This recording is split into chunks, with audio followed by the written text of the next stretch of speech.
Hi guys, so the reality is if you want to learn a skill like handstands, you can't expect to always be going up in space. So if you are here and all you're doing is doing this and trying to kick up and see if you can get handstands and push up like this, 9 times out of 10 this won't be your answer. A handstand requires a lot of ground focus. So if you work from the ground up and you work alignment, you are going to be able to feel much better up there in space because you've got all your body embodying what you need. You don't have the little arches or the less range of mobility. So when we do handstands, we want to look at certain things. We want to look at flexibility, mobility in the range in which we are doing things, and we also want to look at core strength, glute strength, leg alignment. So what I wanted to do here is bring you a few key exercises that you can do that will bring you some of the ability to get flexible upside down. So next video, I'm going to show you some of that, or continue on here if you are here on YouTube. Okay, so let's get started. Hi, so if we are today going to look at flexibility for the thoracic and for the shoulders mainly, and articulation, what you will need is one foam roller, and you will need one medium resistance band and one long resistance band. Oof, that feels good. All right, so let's get started. First one, you're going to be on all fours. You can point or flex. Your knees stay above your hips. Your thumbs face up, so good job. Keep your ribs in, and you're going to roll out and in. So you're rolling out and in. Remember, you can drop your feet if you want, rolling out and in. Pulling your ribs in at the end. Out and in. This is going to help you to build more flexibility in the shoulder overhead extension. You need to have 60 degrees in the scapular upward rotation and 120 degrees from the actual shoulder joint. When both of those are functioning together, you're going to be less likely to have rotator cuff injuries, but also better function of the 180 degree for handstands. And when you have this overhead reach, then what happens is you don't have this rib pop or other compensations. Lats also play an important role, these big buggers down here, but they require different releases. So today we are just mainly working on more of the shoulder and thoracic, but I might just show you one anyway, put it in at the end. The next one is what you're going to do is you're going to roll out. You're going to pull up your ribs here and keep in a tuck position, okay? So from this relaxed position, I am keeping my ribs disconnected from my thighs. And then from there, I'm going to lift one arm, then the other arm. This is helping active shoulder flexibility. It's a burner. Take your time. You can go 1, 2, 3, 1, 2, 3. Doing around 10 reps, maybe even doing 3 rounds of each of these exercises. Then from here, one of the important things when you go into back bends or handstands is you need to do a shrug and you need to do a wrap. So you're wrapping here around the body, okay? Coming forward. When you do the shrug and wrap, you're lifting up, you've got to pull those ribs back in and rolling in and around here. So imagine you're kind of hugging something that's kind of a bit stanky and you're like, no thank you. So you're pulling that in, but when you do that, keep your chest open. This is a shrug and wrap. So to develop that shrug and wrap, which is often what they call pushing away from the ground. But what happens is we often get a winged scapula and the scapula pokes out here. And we don't want that little one to poke out there. We want him to come around and support our rotator cuff movement so we don't get injured. So to guide the rotator cuff muscles and to make them stronger, you're going to place a band like this. Hello. And you're going to bring your hands up. Ribs in, chest open, lifting up, pulling apart here, and then wrapping, keeping it apart, and then back.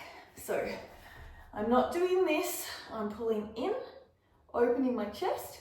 I'm lifting up, I'm opening out, and then from here, wrapping, keeping that all in alignment with my ear, and coming back. You would do around 5 repetitions. Start with a light resistance band. This one's quite heavy, so it's really important to start light. Now, never the last but least, and I will add the lat one in just for a freebie for you. You're going to place this band around your body and come onto all fours. And you're going to push your scapulas or your mid back into this band. You can even put it around your wrist if you've got enough tension and you can hold it. For me, I prefer it into my thumbs. Shoulders and wrists in alignment, push into that band. Extend the leg long and lift up with no arching. What this band does is it tells you if you do this and you have less tension, and great that you can lift your leg really high, but that's not a cool back bend in the sense that when you come to do a straight handstand, you just got to do the banana back. We want to realign that and keep the glutes engaged. So we are keeping the hips square and we're lifting up and down. And you will do 10 repetitions. Making sure that you keep that connection with the band. So tangible connection helps us understand, because so often we're like, I am straight. And you're like, no. And you're like, but sure. And then you look in the video and you're like, oh. And so you can't figure it out until you have a little bit of tangibility. Let me grab my peanut. And let me give you that lat release I was talking about. So tight lats are often the cause for initiation of the sway back, piking of the legs, piking of the arms when we are in handstands.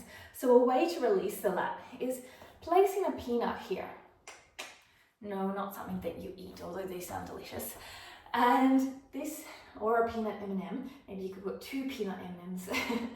No. So you're going to place it here and you're going to lie on down. If you need to, what you can do is you can put something underneath your head about block height, just to protect that neck. Always keep a slight chin tuck.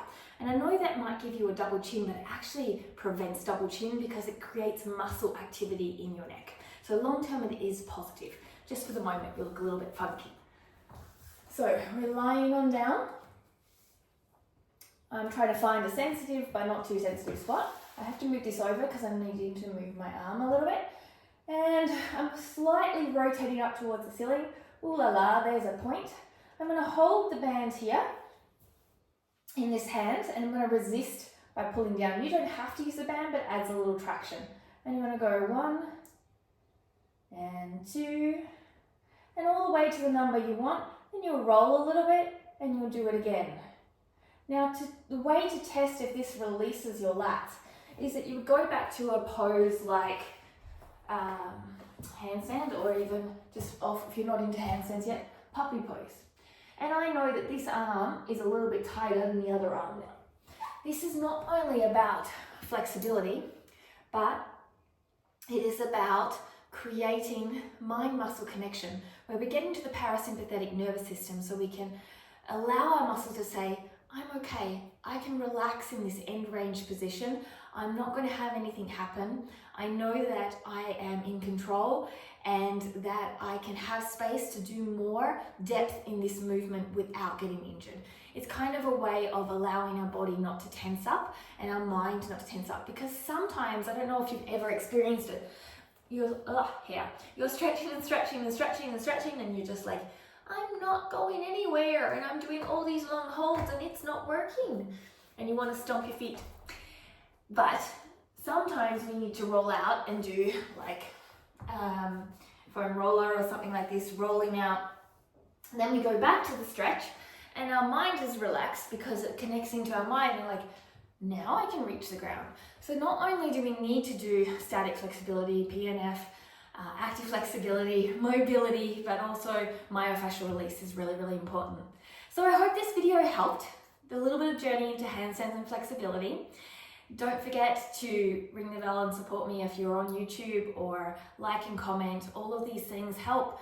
This is all free content for me. It takes a lot of time out of my day, but I want to be there just like you guys want to learn and to grow, and having information to share I think is the most wonderful thing in the world. So your likes, your comments, your interactions are a way for me to know that it's valuable for you, it's working, but also to help me and support me along my journey. I will bring you one more video on core in handstands, and let me know if you have any other questions. Bye!